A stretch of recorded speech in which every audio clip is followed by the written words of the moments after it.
Hi everyone, it's V with Bees and Everything, and today I want to talk more about overwintering honeybees. Honeybees, unless like most bees, stay active during winter and don't hibernate. Winter is really the biggest event for them. It's when they do not have any or very little nectar resources outside, so they really rely on what they have gathered during the year for the honey stores. In nature, not every colony will survive the winter, but in beekeeping, I try my best to prevent this from happening. The preparations really start in the winter for the bees. After winter solstice, the queen will start laying eggs and making new batch of bees for the spring. By March, there are more bees in the beehive than there are right now. The first big spring bloom here are maple trees that start blooming in beginning of April. So the month of March is really the trickiest for the winter survival for bees. We also call it the starvation month, and that's because the bee populations are booming, but if they didn't have adequate stores of honey, they may be running out of their stores. So that's really when I make sure I check on them. If they are low, I may use a sugar brick on top of the hive to just kind of aid them before they start breaking in new resources for the spring. So the best thing to do is to make sure that they really have enough stores for the winter, and that will depend on what location are you in, how long and how harsh your winters are. The more north you are, the more stores your bees will need. So up to 90 pounds, which would be two supers, would be probably adequate for really long, harsh winters. I'm in growing zone 6B, and the adequate amount is 45 pounds of honey, which is one super.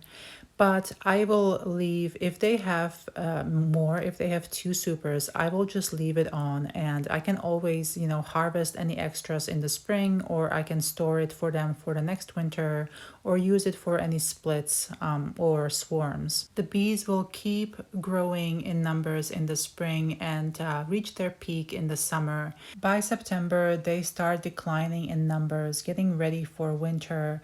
They rear winter bees, which have different physiology, and they are the bees that will cluster and shiver their wing muscles to keep warm. So, another crucial point is to have enough bees in the beehive so they can keep warm in the winter. And the harsher your winters, again, the more bees you will need to make the heat, the warmth. In my area, I know I need 8 frames covered with beads from both sides for the medium 8 frame boxes, and 5 frames covered with bees for the nukes. And I really like to use deep boxes too, so there really is plenty of bees. If I have any very small colonies in the fall, I will simply combine them with a bigger colony. And I like to help the bees out for the winter by covering the beehives with a foam insulation, which keeps it warmer. I think this way they don't have to work as hard and use as many resources. And I also like to use a windbreak to kind of protect them from the wind chills. Another concern is varroa mites. I treat for varroa mites in August with oxalic acid, and then again I will do it in the fall also using oxalic acid to just knock the mites out so the bees are not infected with different viruses. And the last concern is water drip from condensation inside the hive in the winter. As the bees are breathing, they make moist, warm air that rises up, and when it hits the cold lid, it can condense and drip back down on them. So that's why I like to use the quilt boxes. As you can see, all of my hives have a quilt box on top. And this has really been working for me so far. Thank you so much for watching my videos, liking, commenting, and subscribing.